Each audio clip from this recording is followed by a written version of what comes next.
Thank you. Thank you very much, everybody. So here we are, forced into a position where we have to have serious conversations about Donald Trump's policy positions. And anyway, we're going to make Mexico pay for that wall. The Chinese, I'm going to get them. I'm a better negotiator than them. The Persians, pretty good negotiators.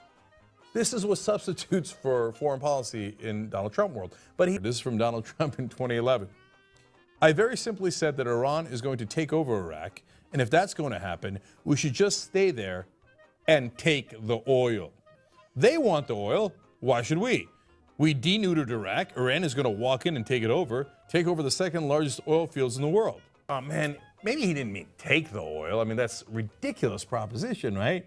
What do you mean? Like, we're just going to go back to the colonial power days where we go, okay, I will come in. I am the conquistadors. I will, kill your men, rape your women, and take all your natural resources. And in this case, talk about the women in Iraq, okay? So, but the bottom line was to go and steal other people's property, right? I'm going to take your gold and now oil. So he must have meant it in a more nuanced way, right? Nope. In 2013, he doubled down. He said, I said we should take it, Iraq's oil, and pay ourselves back. Now, wait, what do you mean pay ourselves back? We invaded them. And remember, at least Bush and Cheney had the decency to pretend that it was for Iraqi freedom. They claimed we were liberating the Iraqis. Trump makes no pretense of it. No, we go over there, we kill a lot of them. Some of our guys die. We get paid back in oil. What? Well, yeah, we went over there to Iraq. Why am I take the oil? What do you mean take the oil? What does it mean to take the oil? You take it from their sand. You put the fear of God in their desert. Take the oil from their sand. I don't know why God got all mixed up and put it in there under their sand. You take it and you put it in my car. Problem solved. But a guy this stupid, this unsophisticated, actually in charge of the largest army ever built, Commander-in-Chief of the United States of America, are you kidding? I've said it 1,000 times. We shouldn't have been there, but if we're there, take the oil. Take the oil. At least payback, at a minimum, payback. Take the oil. Well, guess what? China's taking the oil, but they didn't have to fight. China's not taking Iraq's oil. They have an oil contract with Iraq. But this guy's not smart enough to be sophisticated. He's just like, what? I just take their oil. China took it, didn't it? No, China paid for the oil. They come in and they say, okay, we'll do a deal. And in fact, they outbid some of the American companies. But in reality, what difference does it make? Those companies aren't American. They're multinational corporations. They have shareholders from all over the world. It's not like ExxonMobil's like, I'm doing it for America. No, they're doing it for the buck, man. No country has ever prospered that failed to put its own interests first. Both our friends and our enemies put their countries above ours. And we, while being fair to them, must start doing the same. We will no longer surrender this country or its people to the false song of globalism. I am skeptical of international unions that tie us up and bring America down, and will never enter. And under my administration, we will never enter America into any agreement that reduces our ability to control our own affairs. The world doesn't respect us. Obama has destroyed the military. NATO is ripping us off. China is stealing our jobs. And he'll fix these lousy trade deals. Fighting ISIS came with a Donald Trump guarantee. And then there's ISIS. I have a simple message for them. Their days are numbered. I won't tell them where, and I won't tell them how.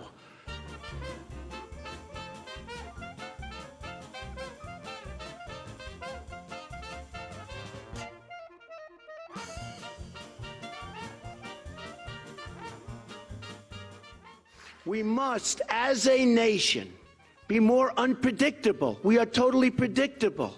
We tell everything. We're sending troops, we tell them. We're sending something else, we have a news conference. We have to be unpredictable. But they're going to be gone. ISIS will be gone if I'm elected president. They'll be gone quickly. They will be gone very, very quickly. More from Trump on other countries.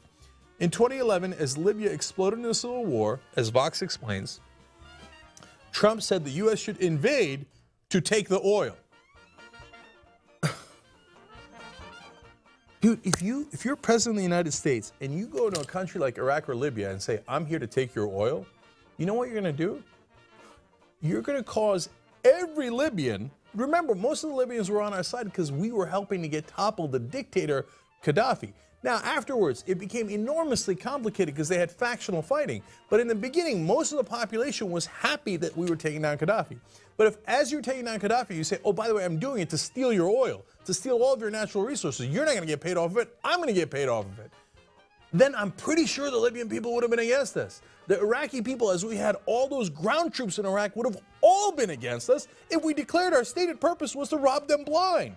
So, do you think that might have gotten more troops killed? Do you have any idea how dangerous this guy is? Sitting at number. I pledge to every citizen of our land that I will be president for all Americans, and this is so important to me. As I've said from the beginning, ours was not a campaign, but rather an incredible and great movement.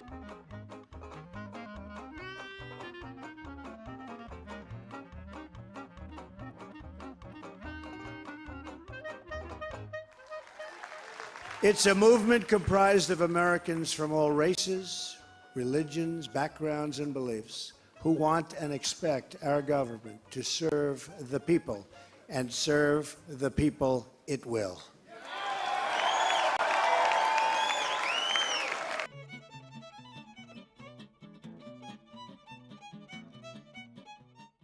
Every single American will have the opportunity to realize his or her fullest potential.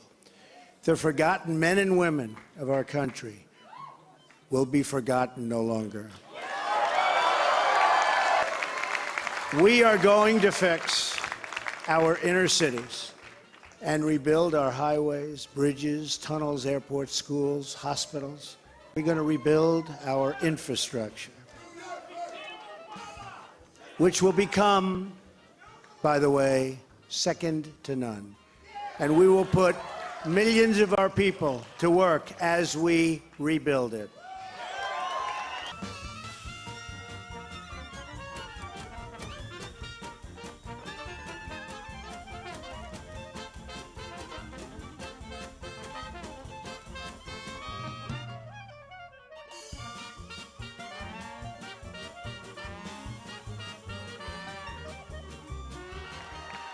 We will also finally take care of our great veterans. The time I've spent with them during this campaign has been among my greatest honors. Our veterans are incredible people. At the same time, we will get along with all other nations willing to get along with us. We will be. We'll have great relationships. We expect to have great relationships. That while we will always put America's interests first, we will deal fairly with everyone, all people and all other nations. We will seek common ground, not hostility, partnership, not conflict. So it's been what they call a historic event, but to be really historic, we have to do a great job. And I promise you that I will not let you down. We will do a great job. America will no longer settle for anything less than the best.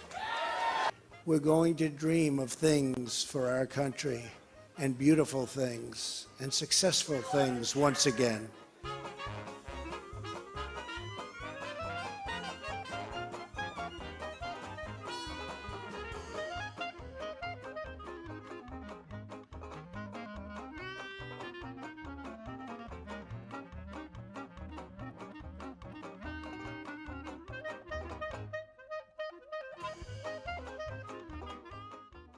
You'll be so proud of your president.